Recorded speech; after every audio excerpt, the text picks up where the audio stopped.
तेन तस्मै श्री गुरुवे नमः। गुरुवे गौरचन्द्राय राधिकाय तदालये कृष्णाय कृष्णभक्ताय तद्भक्ताय नमो नमः। वाञ्छाकल्पतरुभ्यश्च कृपा सिन्धुभ्यैव च पतितानां पावनेभ्यो वैष्णवेभ्यो नमो नमः। नमः महावदन्याय कृष्णप्रेमप्रदायते कृष्णाय कृष्णचैतन्य नामिने गौरतिशे नमः। श्रीचैतन्यमनोभीष्टं स्थापितं येन भूतले स्वयं रूप कदा मह्यं ददाति स्वपदान्तिकम्। यं प्रव्रजन्तमनुपेतमपेतकृत्यं द्वैपायनो विरहकातराजुहाव पुत्रेति तन्मयतया तर्वोऽभिनेदुं स्तं सर्वभूतहृदयं मुनिमानतोऽस्मि। तमादिदेवं करुणानिधानं तमालवर्णं सुहेतवतारम् अपार संसार समुद्रसेतुं भजामहे भागवत स्वरूपम्। नित्यानंद नमस्तुभ्यं प्रेमानंद प्रदायिने कलोकल्मषनाशाय जानुवापतये नमः। आजानुलंबितभुजो कनकावदातो संकीर्तनैकपितरो कमलायताक्षो विश्वम्भरो द्विजवरो युगधर्मपालो वन्दे जगत्प्रियकरो करुणावतारो। हे कृष्ण करुणा सिंधु दीनबंधो जगतपते गोपेश गोपिका कांत श्री राधा कांत नमस्तुते। तप्त कांचन गौरांगी श्री राधे वृंदावनेश्वरी वृषभानुसुते देवी प्रणमामि हरिप्रिय। भक्त्या विहीन अपराधलक्षे क्षिप्तश्च कामादि तरङ्गमध्ये कृपामयि त्वां शरणं प्रपन्ना वृन्दे नमस्ते चरणारविन्दं वृन्दे नमस्ते चरणारविन्दं वृन्दे नमस्ते चरणारविन्दम्। श्रीकृष्ण चैतन्य प्रभु नित्यानंदा श्री अद्वैत गदाधर श्रीवासादि गौर भक्त वृंद। हरे कृष्ण कृष्ण कृष्ण हरे हरे हरे राम राम राम हरे हरे। मैं सबसे पहले मेरे गुरुपाद पद्म नित्य लीला प्रविष्ट ओम विष्णुपाद परमहंस परिव्राजकाचार्य अस्तोत्र शत युगाचार्य श्री श्री मद्भक्ति वेदांत श्रील नारायण गोस्वामी महाराज जी के अभय चरणारविंद में अनंत कोटि दंडवत प्रणाम करते हुए उनकी कृपा याचना करता हूँ। तदुपरांत नित्य लीला प्रविष्ट ओम विष्णुपाद स्तोत्र शत श्री श्रीमद् भक्ति वेदांत स्वामी महाराज श्रील प्रभुपाद जी के चरण सरोज में अनंत कोटि दंडवत प्रणाम। रूप अनुग गुरु परंपरा के चरणों में अनंत कोटि दंडवत प्रणाम। कथा के श्रोता वृंद, वैष्णव वैष्णवी, माता भाई बहन, प्रभु आप सभी को मेरा यथा योग्य प्रणाम। आप सभी का हार्दिक अभिनंदन। श्रील रूप गोस्वामी द्वारा रचित श्री उपदेशामृत, उसमें हम दूसरा श्लोक को अध्ययन कर रहे हैं। यह दूसरा श्लोक, ये भक्ति, पहले हमने पहले श्लोक में 6 वेगों की चर्चा करी, 6 वेगों को समझा। अब ये 6 दोष है। और ये 6 दोष, ये भी भक्ति में बाधक है। और 6 वेग इससे पहले जो हमने सुने, वो भी भक्ति में बाधक है। अर्थात ये दोनों श्लोकों में जो बताया जा रहा है, ये भक्ति के प्रतिकूल है। और भक्ति के प्रतिकूल जो है, उसको क्या करना होगा? उसको दृढ़ता से त्यागना होगा। 6 वेगों को भी, और ये 6 जो है दोष जो बता रहे हैं श्रील रूप गोस्वामी पाद, इनको भी इसी श्लोक में बताया। अत्याहार प्रयासश्च प्रजल्पो नियमाग्रह जन संगश्च लोल्यश्च षड्भिर्भक्तिर विनश्यति। 6 प्रकार से षड्भिर्भक्तिर, 6 प्रकार से भक्ति का विनश्यति, विनाश हो जाता है। वो 6 प्रकार कौन से हैं? एक है अत्याहार, एक है प्रयास, एक प्रजल्प, एक नियम आग्रह, और एक जनसंग, और एक लॉलिश। तो अत्याहार, अत्याहार का अर्थ साधारण में बताते हैं कि अधिक आहार। लेकिन आहार कहने से हम समझते हैं कि अधिक खाने को ही अधिक आहार कहा जा रहा है। पर यह आहार तो, खाना तो जो है वो जिह्वा का रस हो गया या पेट भरने का हो गया। आंखों का भी तो आहार है रूप, कानों का भी तो आहार है शब्द, त्वचा का भी तो आहार है स्पर्श, नासिका का भी तो आहार है।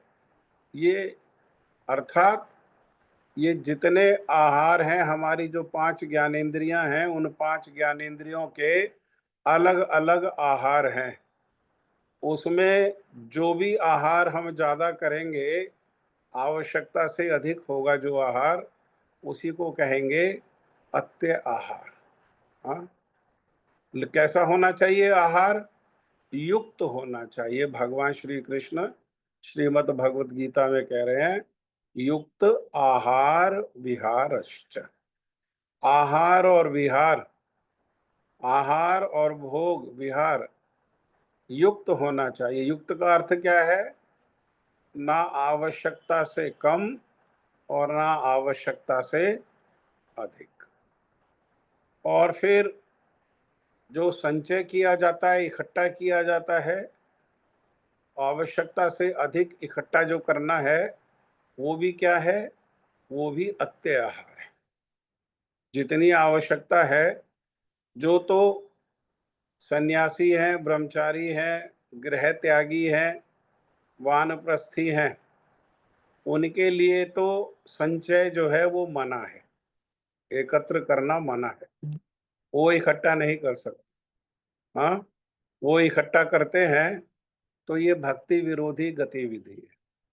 गृहस्थ जो हैं, गृहस्थों को कुछ संचय करने की जो है शास्त्र जो है आज्ञा देता है। लेकिन वो भी कैसी? वो भी युक्त, जितनी आवश्यकता है उतना संचयन करना।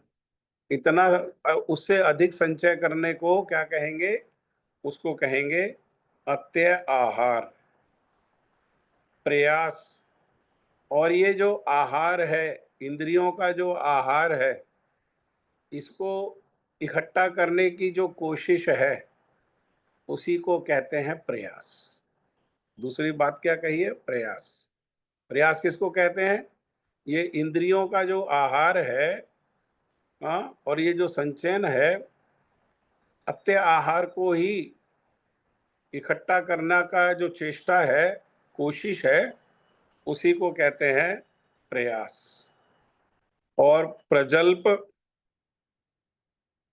बिना बात का जो है आलाप, बिना वृथा आलाप कौन सा है?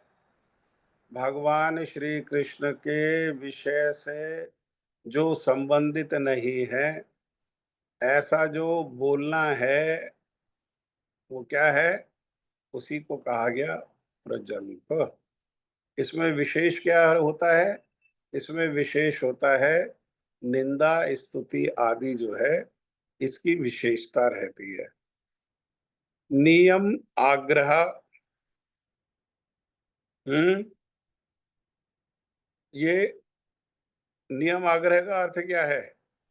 नियम होना चाहिए कि जो श्रेष्ठ वस्तु है भगवान, जो श्रेष्ठ वस्तु है सद साधु संग, उसके प्रयास के लिए, उसकी उपलब्धि के लिए नियमों का पालन करना। उसको छोड़ करके स्वर्ग आदि की उपलब्धि के लिए प्रयास करना, ये क्या है? ये नियम आग्रह। हाँ, जहां नियमों का पालन करना चाहिए वहां नियमों का पालन नहीं करना, और जहां नियमों का पालन करने की जरूरत नहीं, सुपीरियर चीज को छोड़ करके इंफीरियर वस्तु के लिए नियमों का पालन करना, ये क्या है? इसी को कहते हैं नियम आग्रह। जन संग, असत संग को ही कहा गया जन संग। आगे जाके हम विस्तार से सुनेंगे। वैसे असत संग, जहां सत्य का संग नहीं है। सत वस्तु क्या है? सत वस्तु है भगवान, और भगवान का नाम, भगवान का रूप, गुण, लीला, धाम, उनके भक्त, उनके परिकर, ये सब सत वस्तु है। इनको छोड़ करके और विषयों का संग जो है, या और विषयी जो व्यक्ति है, हाँ, उनका संग, ये क्या है? यही है जन संग। और लॉलेस, लॉलेस लोभ, लोभ काहे में करना? जो मत भगवान तक पहुंचाए उसको छोड़ करके अन्य जो मत हैं, हम्म, उनको ग्रहण करने की चेष्टा जो है, या हृदय की जो चंचलता है, उसी को क्या कहा गया है? उसी को कहा गया है लोभ। तो ये संग नहीं होना चाहिए क्या? संग होना चाहिए। किसका संग होना चाहिए? भक्तों का संग होना चाहिए। लोल्यम नहीं होना चाहिए। तो श्रील विश्वनाथ ठाकुर पाद जी ने कहा, लोल्यम एव अपि मूल्यम। लोल्यम ही मूल्य है, किस बात को? किस किस चीज का? भगवान की हरि कथा सुनने का। अर्थात लोल्यम होना चाहिए, भगवान की हरि कथा को श्रवण करने के लिए लौल्यम जो है होना चाहिए। नियम पालन होना चाहिए, नहीं होना चाहिए? नियम पालन होना चाहिए। कौन सा नियम पालन होना चाहिए? भगवान की उपलब्धि हो, सद साधु संघ की उपलब्धि हो, उसके लिए जो नियम है। जैसे आज अभी चतुर्मास प्रारंभ हुआ, कल एकादशी से, है ना? ये चतुर्मास प्रारंभ हुआ। कुछ लोग पूर्णिमा से प्रारंभ करते हैं, हाँ। वैसे एकादशी कुछ कुछ जो है वो एकादशी से, नहीं तो ये चतुर्मास को पालन करने के नियम है। क्यों? क्योंकि चतुर्मास के माध्यम से नियमों का पालन करते हुए भगवान को अति शीघ्र प्रसन्न किया जा सकता है। अब उन नियमों को पालन करना, ये तो भक्ति है।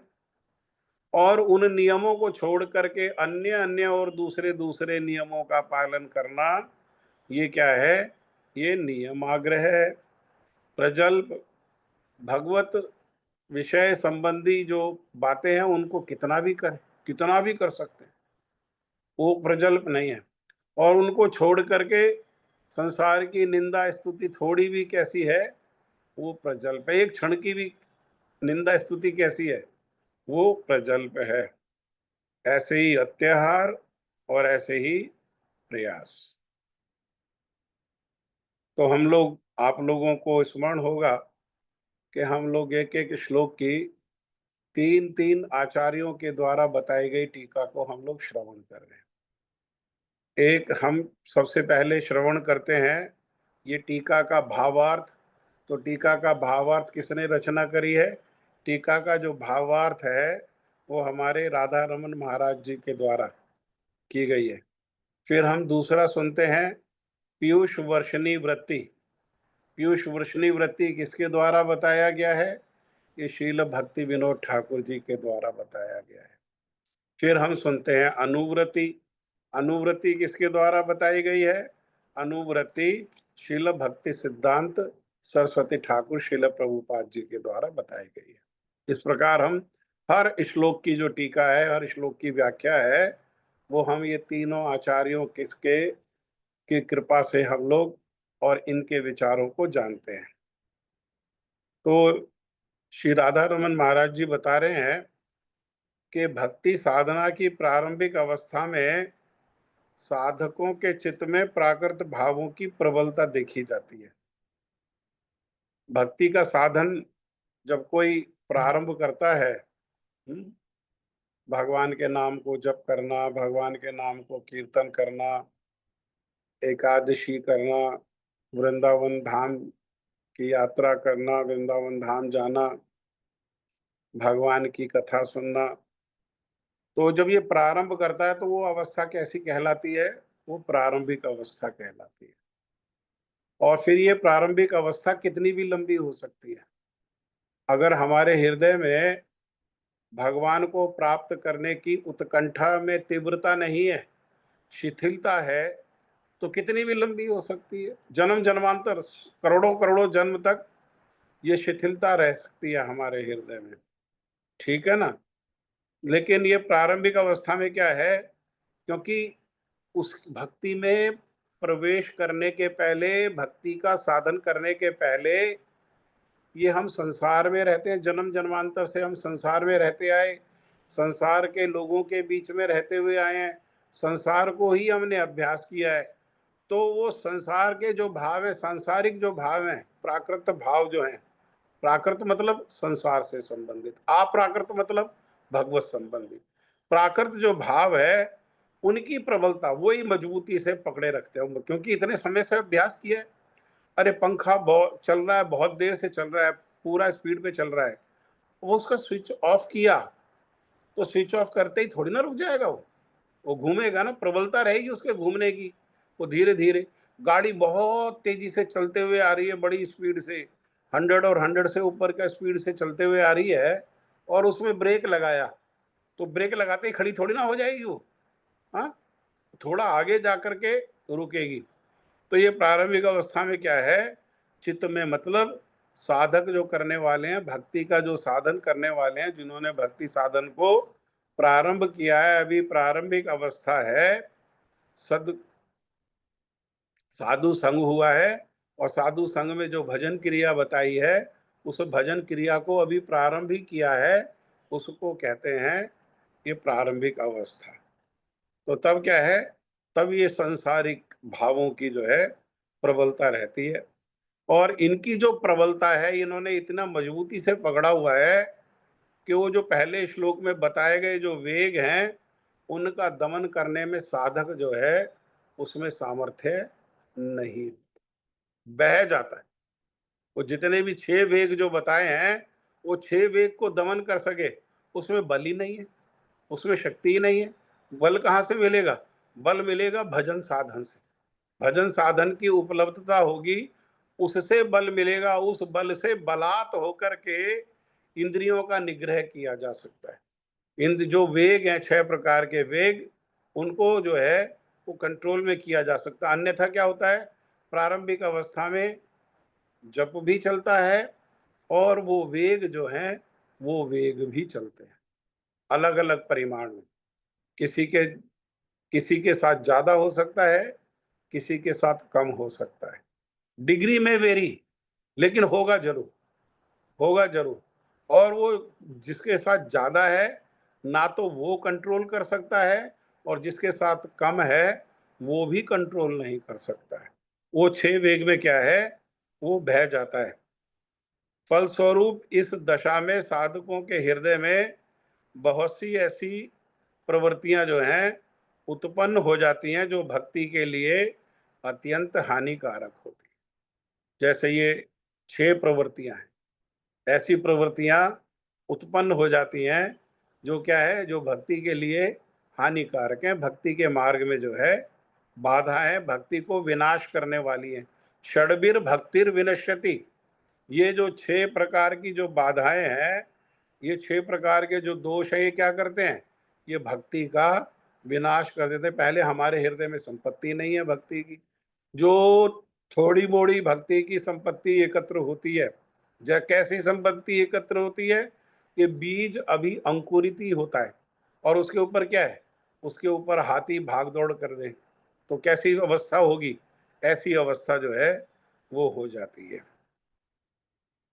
साधकों के कल्याण के लिए अत्याहार आदि 2 श्लोकों में उन अनिष्ट कर प्रवृत्तियों का वर्णन कर रहे हैं। इस श्लोक, दूसरे श्लोक में और तीसरे श्लोक में अत्याहार आदि, आदि मतलब अत्याहार बता करके और बाकी को क्या कह दिया, आदि कह दिया, प्रयास को, प्रजल्प को, नियम, आग्रह, जनसंग, श्लोलस्ट, इन सबको क्या कह दिया, ये आदि। हाँ, ये सब के जो है ये अनिष्ट करने वाली हैं और इन्हीं प्रवृत्तियों को, अनिष्ट करने वाली जो प्रवृत्तियां हैं उनका वर्णन किया जा रहा है। क्यों? क्योंकि क्या ये इसमें 6 दोष बताएंगे और अगले श्लोक में 6 गुण बताए जाएंगे। भक्ति के लिए इस श्लोक में, दूसरे श्लोक में क्या बताएंगे, 6 गुण, 6 दोष। इन 6 दोषों से इनको दृढ़ होकर के छोड़ना है, लेकिन छोड़ेंगे कब, जब जानेंगे। इसलिए यहाँ पर विस्तार से बताया जा रहा है अत्याहार का क्या अर्थ है, नियम आग्रह का क्या अर्थ है, ये 6 जो चीजें हैं, 6 दोष हैं, इनका वास्तविक अर्थ क्या है और गूढ़ अर्थ क्या है, इसको बता रहे हैं ताकि साधक जो है इनको पहचान तो ले, फिर अपने में देखेगा, वो अपने आइडेंटिफाई करेगा, खुद को डायग्नोज करेगा और फिर किसमें कौन सी बात किस परिमाण में है, फिर तो उसको छोड़ने का उपाय करेगा। जब तक जानेगा ही नहीं, तब तक, जब तक डायग्नोज ही नहीं हुआ, तब तक ट्रीटमेंट क्या होगा। अगले श्लोकों में भक्ति जो है बढ़े, उसके लिए 6 गुणों को बताया जाएगा। उन 6 गुणों को क्या करना है, उन 6 गुणों को दृढ़ता से स्वीकार करना है। लेकिन हमारी कैसी अवस्था है, हम सबकी अभी प्रारंभिक अवस्था है। और हमारी अवस्था कैसी है, हम जो है दोषों को तो स्वीकार करके बैठे हुए हैं, दोषों को ग्रहण करके बैठे हुए हैं, दोषों से भरे हुए हैं और गुण हमारे को अभी स्पर्श भी नहीं की। अभी गुण, भक्ति के गुणों ने अभी हमको स्पर्श भी नहीं किया। इसीलिए हम कौन है, हम बद्ध जीव हैं, अभी बंधे हुए हैं। हाँ, बद्ध जीव। अत्याहार का तात्पर्य है आवश्यकता से अधिक आहार करना अथवा विषयों का संग्रह करना। सांसारिक विषयों के संग्रह करने में और भक्ति विरोधी चेष्टाओं में लगे रहना, ये क्या है, ये प्रयास। अधिक आहार लेना, मुख से, नाक से, आंख से, कान से, त्वचा से, इससे अधिक आहार लेना एक बात, अत्याहार। दूसरी बात के आवश्यकता से अधिक संग्रह करना, केवल गृहस्थों के लिए, गृहस्थों को छोड़ करके बाकी के लिए तो संग्रह वर्जित है, बाकियों के लिए संग्रह पाप है। हाँ, केवल गृहस्थों के लिए, जो गृहस्थ भक्त हैं वो इस प्रकार से संग्रह करें, कितना, जितनी आवश्यकता है। आवश्यकता से अधिक संग्रह को क्या कहा गया, उसको भी कहा गया अत्य आहार।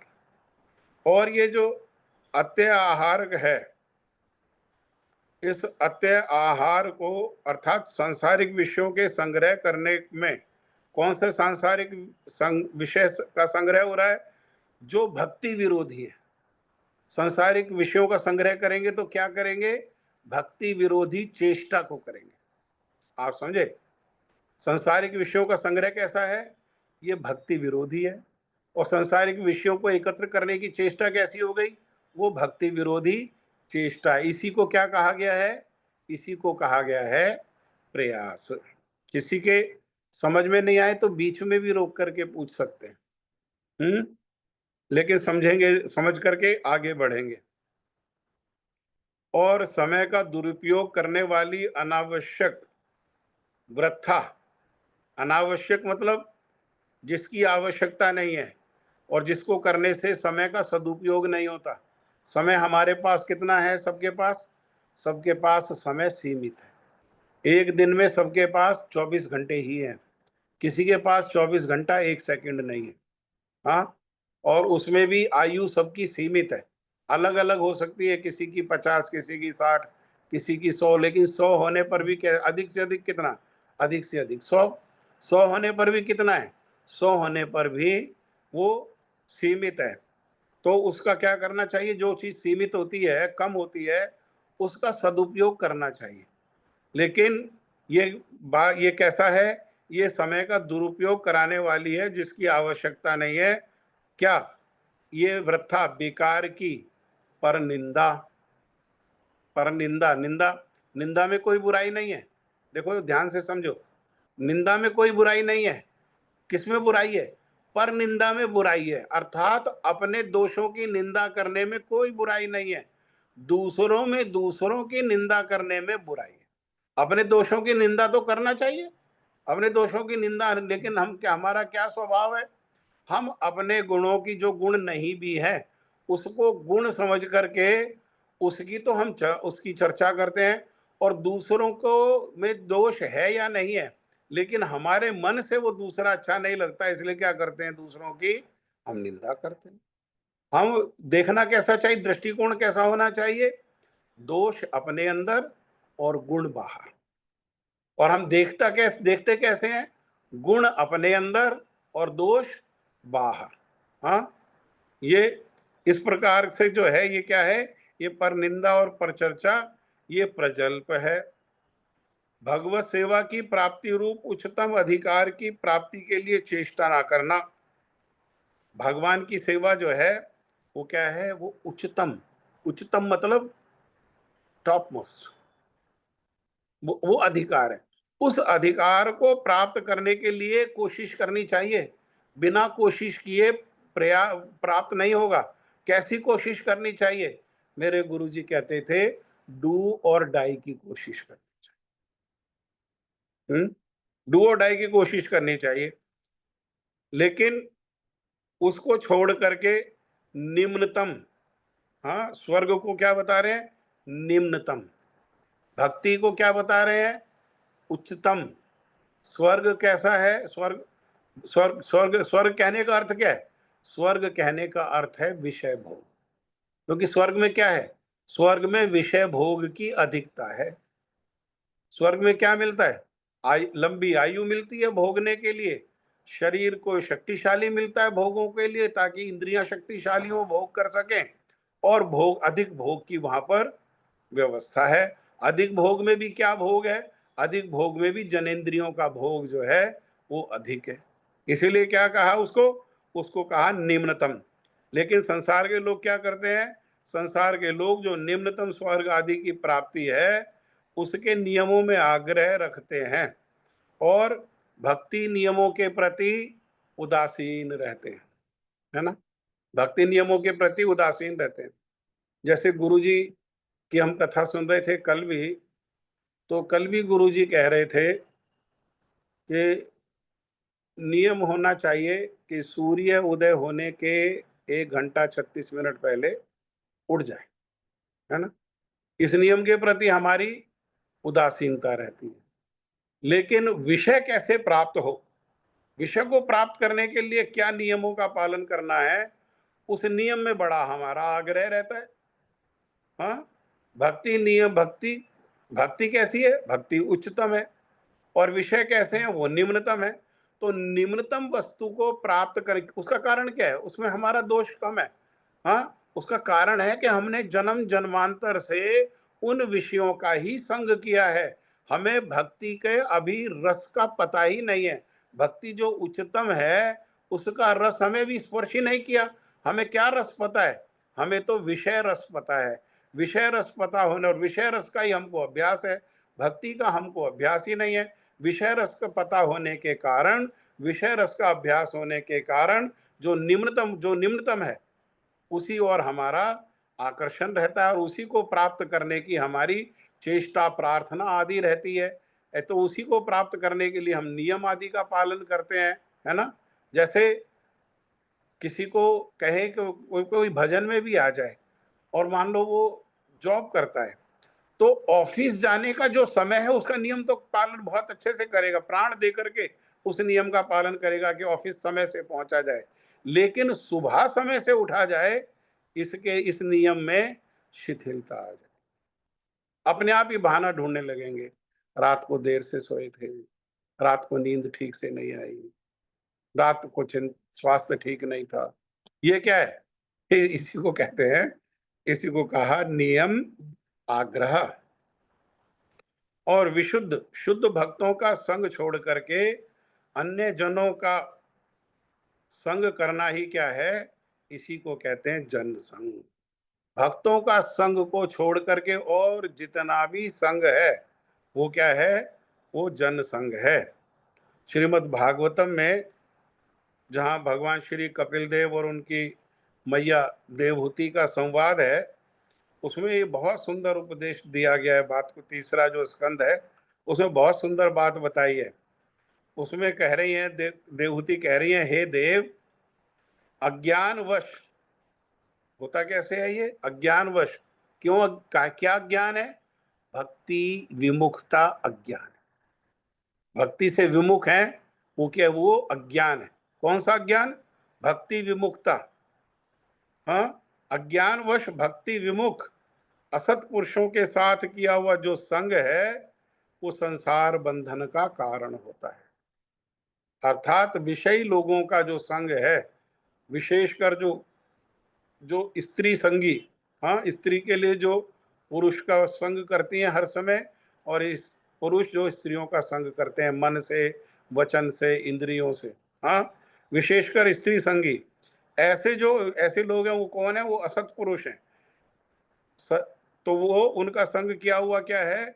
उनका संग संसार में बंधन का कारण, अर्थात बार बार मृत्यु का, और बार बार जन्म का, बार बार बूढ़े होने का, और बार बार रोगी होने का, बार बार जन्म लेने के लिए माँ के गर्भ में उल्टा लटकने का, माँ का दूध पीने के लिए इस संसार में आने का कारण क्या है?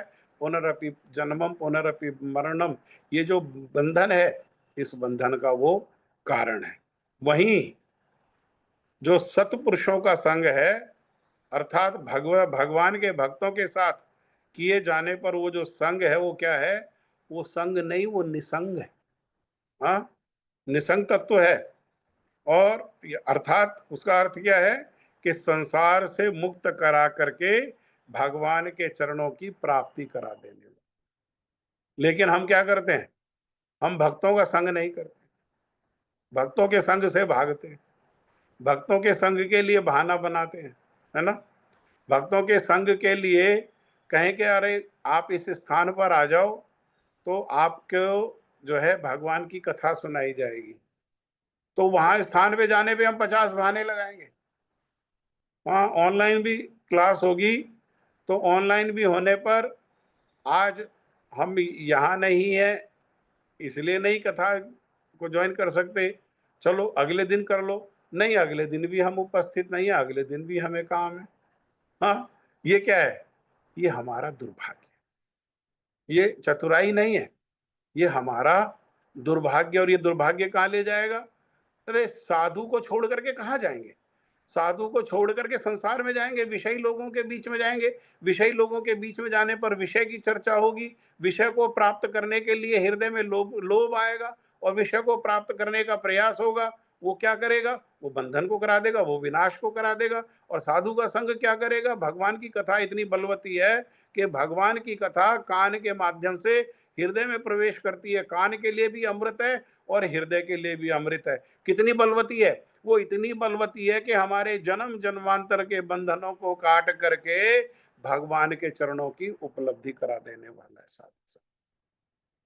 इसीलिए तो सारे शास्त्रों ने एक स्वर में कहा, साधु संग सर्वशास्त्रे कहे, लव मात्र साधु संग सर्व सिद्धि है।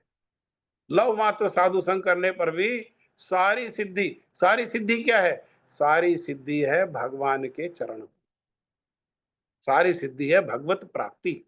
भगवत प्राप्ति की ओर प्रेरणा मिल जाएगी।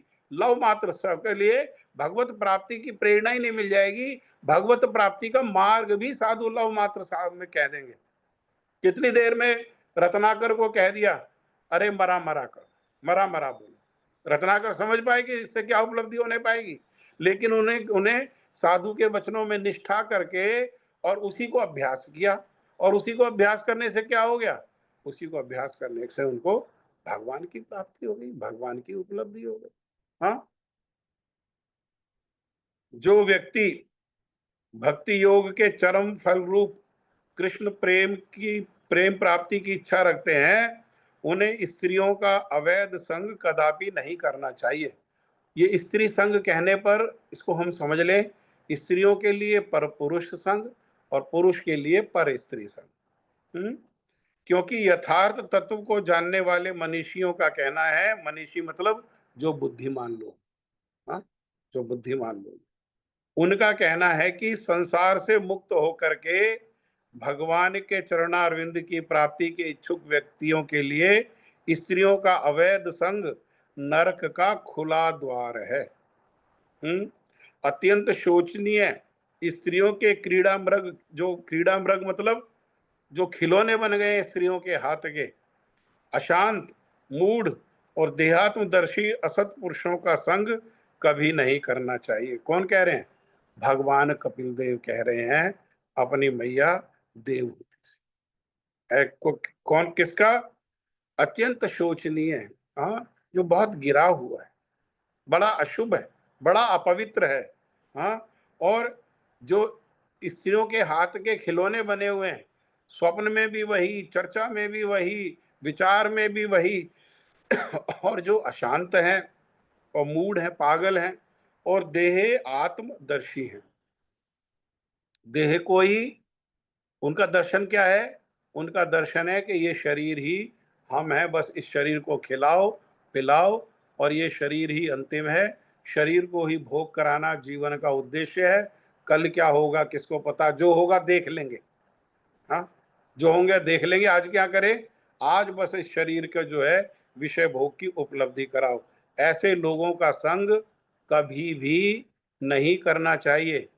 इस प्रकार जनसंग का दोष दिखा करके उसका निषेध किया गया है। भगवान कपिल देव क्या बता रहे हैं? ये सत्संग को छोड़ करके जो संसार का संग है, ऐसे लोगों का जो संग में क्या दोष है, उस दोष को बता करके और कह रहे हैं कि इसका क्या करो?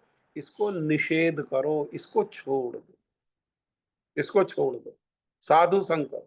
अरे साधु नहीं है तो क्या करें? तो ग्रंथ लेकर के बैठो। साधु ग्रंथ भी नहीं है तो क्या करें? अरे माला लेकर के बैठो, जप करते हुए जो सुना है, जो कथा सुनी है, जो ग्रंथ को अध्ययन किया उसको स्मरण करो, जो दर्शन किया उसका स्मरण करो, उसको बार बार दोहराओ। हाँ, साधु संघ का कभी अभाव नहीं है, साधु संघ का कभी अभाव नहीं है। तुच्छ विषयों में चित्त की चंचलता और अनेक मतवादियों के संग से अपने मन में अस्थिरता ही ये लौल है। मन स्थिर रहता है, मन में स्थिरता नहीं आती, लोभ बना रहता है। किसके लिए लोभ बना रहता है? तुच्छ विषयों को कैसा बताया? तुच्छ, अलग अलग प्रकार के विशेषण बता रहे हैं। हाँ, यहाँ पे पहले बताया निम्नतम, और यहाँ कैसे बता रहे? तुच्छ। तुच्छ का मतलब अर्थ क्या है? कि जो बहुत काम का नहीं, बड़ा टेम्परेरी है। अरे रसगुल्ले का रस कितना दे, कितने कितना है, कितने समय के लिए, कैसा है? तुच्छ है। कितने समय रसगुल्ला जिह्वा पर रहेगा? कितना समय रहेगा? हाँ, कुछ ही समय के लिए बस। उसका उसका रस कितने समय के लिए? बस जितनी देर वो जिह्वा पर है, और जिह्वा से उतरते ही वो फिर मिट्टी हो गया, वो तो गंदगी बन गया, उसका रस है क्या? इसलिए वो विषय कैसे हैं? वो तुच्छ हैं। तुच्छ विषयों में चित्त में चंचलता नहीं आनी चाहिए। तुच्छ विषयों के प्रति आकर्षित होकर के और उसी के प्रति चंचलता, उसी के प्रति चंचलता। हम लोगों को भगवान के भजन से और साधु संग से भागने का बहाना चाहिए।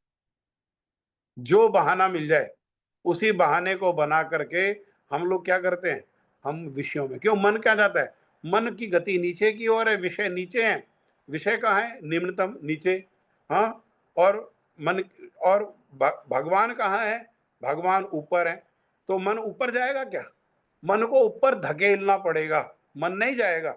मन कहाँ जाएगा, मन की गति नीचे की ओर है। मन कहाँ जाएगा, हमेशा जिसका जन्म जन्मांतर से अभ्यास किया है उन तुच्छ विषयों में ही वो मन जो है वो जाएगा।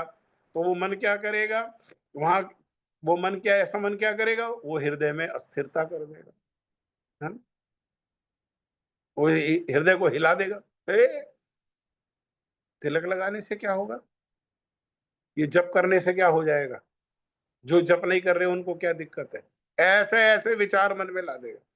क्या करो, अरे ये तो बाद में भी किया जा सकता है, अभी क्या करो, अभी विषय को, अभी विषय का संचयन करो। मन को क्या किया, जो साधु संग में थोड़ा सा मन जो है वो स्थिरता की ओर बढ़ रहा था, ऐसे मन को भी क्या करता है वो अस्थिर कर देता, फिर वापस खींच लेता। वहीं जैसे हाथी पानी में घुस जाता है गर्मी से बचने के लिए, और बाहर निकलते ही क्या करता है, बाहर निकलते ही फिर सारी की सारी जो है वो मिट्टी अपने ऊपर डाल देता। तो उनके लिए वो साधु संग क्या हो गया, जो साधु संग किया और साधु संग में जो सुनी हुई बातें हैं उनको सही से पालन करने का प्रयास चेष्टा नहीं किया, तो वो साधु संग क्या है, उन ऐसे लोगों के लिए साधु संग कुंजर स्नान है। कुंजर माने हाथी, स्नान माने नहाना। ये हाथी जैसे नहाता है ऐसे ही उन लोगों के लिए वो साधु का संग है। उल्टा स्त्रियों की भांति कभी कर्म मार्ग में, कभी योग मार्ग में, कभी ज्ञान मार्ग में, और कभी भक्ति मार्ग में। हम लोग समझते हैं कि उल्टा स्त्री कौन है, उल्टा स्त्री वो है जो एक से अधिक पुरुषों की ओर आकर्षित होती है अलग अलग उद्देश्य से। लेकिन जो लोग कभी कर्म के मार्ग में भागते हैं, कभी योग के मार्ग में भागते हैं, कभी ज्ञान के मार्ग में भागते हैं, और कभी कभी गलती से भक्ति मार्ग में भटकते हैं, उनका क्या है, उनकी भक्ति वृत्ति का विनाश हो जाता है। एक निष्ठ होकर के भक्ति ही बस जीवन का साधन है, ना कर्म, ना योग, ना ज्ञान। उस सब को क्या करेंगे, दृढ़ता से त्याग करके, वो बाधा है, किसमें बाधा है, भक्ति में बाधा है। वो भक्ति का विनाश करने वाले, षड्वीर भक्ति विनश्यति, वो भक्ति का विनाश करने वाले हैं। हाँ, तो इस प्रकार से ये श्री राधा रमन महाराज जी द्वारा ये हमको बताया जो टीका का भाव अर्थ है। अगली बारी, अगले एकादशी को श्री पीयूष वर्षनी वृत्ति श्रील भक्ति विनोद ठाकुर जी का इस श्लोक में क्या विचार है, क्या टीका है, इसको हम अगली बार जो है श्रवण करेंगे। ठीक है, आज के विषय से संबंधित किसी का कोई साधारण प्रश्न है तो आप प्रश्न कर सकते हैं।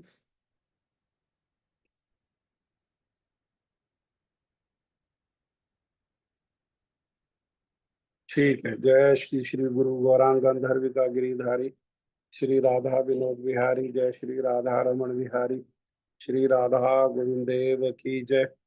जय नित्य लीला प्रविष्टोम विष्णुपाद परमहंस परिव्राजकाचार्य अस्तोत्र शती युगाचार्य श्री श्रीमद भक्ति वेदांत शील नारायण गोस्वामी महाराज की जय। जय नित्य लीला प्रविष्टोम विष्णुपाद स्तोत्र श्री श्रीमद भक्ति वेदांत वामन गोस्वामी महाराज की जय। जय नित्य लीला प्रविष्टोम विष्णुपाद स्तोत्र श्री श्रीमद भक्ति वेदांत श्री त्रिविक्रम गोस्वामी महाराज की जय। जय नित्य लीला प्रविष्टोम विष्णुपाद स्तोत्र श्री श्रीमद भक्ति विज्ञानशील भारती गोस्वामी महाराज की जय। जय नित्य लीला प्रविष्टोम विष्णुपाद स्तोत्र श्री श्रीमद भक्ति वेदांत स्वामी महाराज शील प्रभुपाद की जय। जय नित्य लीला प्रविष्टोम विष्णुपाद स्तोत्र श्री श्रीमद भक्ति प्रज्ञा श्री केशव गोस्वामी महाराज शील परम गुरुदेव की जय। जय नित्य लीला प्रविष्टोम विष्णुपाद स्तोत्र श्री श्रीमद भक्ति दयित माधव गोस्वामी महाराज की जय। जय नित्य लीला प्रविष्टोम विष्णुपाद स्तोत्र श्री श्रीमद भक्ति रक्षक श्रीधर गोस्वामी महाराज की जय। जय नित्य लीला प्रविष्टोम विष्णुपाद स्तोत्र श्री श्रीमद भक्ति श्री रूप सिद्धांति गोस्वामी महाराज की जय। जय नित्य लीला प्रविष्टोम विष्णुपाद स्तोत्र श्री श्रीमद भक्ति प्रमोद प्रिय गोस्वामी महाराज की जय। जय नित्य लीला प्रविष्टोम विष्णुपाद स्तोत्र श्री श्रीमद जगत गुरु शील भक्ति सिद्धांत सरस्वती ठाकुर शील प्रभुपाद की जय। महाभागवत गौर किशोरदास बाबा जी महाराज की जय। सप्तम गोस्वामी श्री सच्चिदानंद भक्ति विनोद ठाकुर की जय। वैष्णव सार्वभौम श्री जगन्नाथ दास बाबा जी महाराज की जय। गौड़ीय वेदांताचार्य शील बलदेव विद्याभूषण की जय। रसिक चूड़ामणि शील विश्वनाथ चंद्र ठाकुर पाद की जय। श्री नरोत्तम श्रीनिवास श्री श्यामानंद प्रभु त्रय की जय। शील कृष्णदास कविराज गोस्वामी प्रभु की जय। जय श्री रूप सनातन भट्ट रघुनाथ श्री जीव गोपाल भट्ट दास रघुनाथ षड गोस्वामी प्रभु की जय। श्री स्वरूप दामोदर श्री राय रामानंद आदि गौर पार्षद वृंद की जय। शील नामाचार्य हरिदास ठाकुर की जय। अनंत कोटि वैष्णव वृंद की जय। रूप अनुगुरु वर्ग की जय। सपरिकर श्री गौर हरि की जय। प्रेम से कहो श्री कृष्ण चैतन्य प्रभु नित्यानंदा श्री अद्वैत गदाधर श्रीवास आदि श्री गौर भक्त वृंद की जय। श्री श्री राधा कृष्ण गोपी गोवर्धन श्याम कुंड राधा कुंड द्वादश वनात्मक श्री ब्रजमंडल धाम की जय। श्री नवदीप धाम की जय। श्री वृंदावन धाम की जय।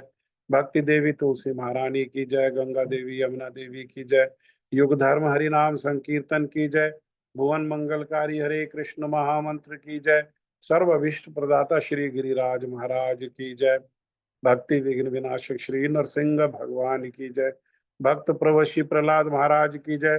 चारों धाम की जय। चारों संप्रदाय की जय। चारों आचार्यों की जय।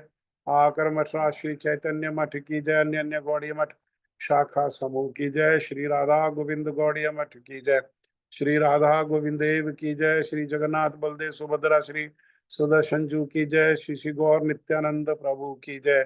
श्री श्री उपदेशामृत ग्रंथ की जय। शील रूप गोस्वामी पाद की जय। आप सब भक्तों की जय। निताई गौर प्रेमानंदे। हरि हरि बोल हरि हरि बोल। हरे कृष्णा राधे राधे दंडवत प्रणाम।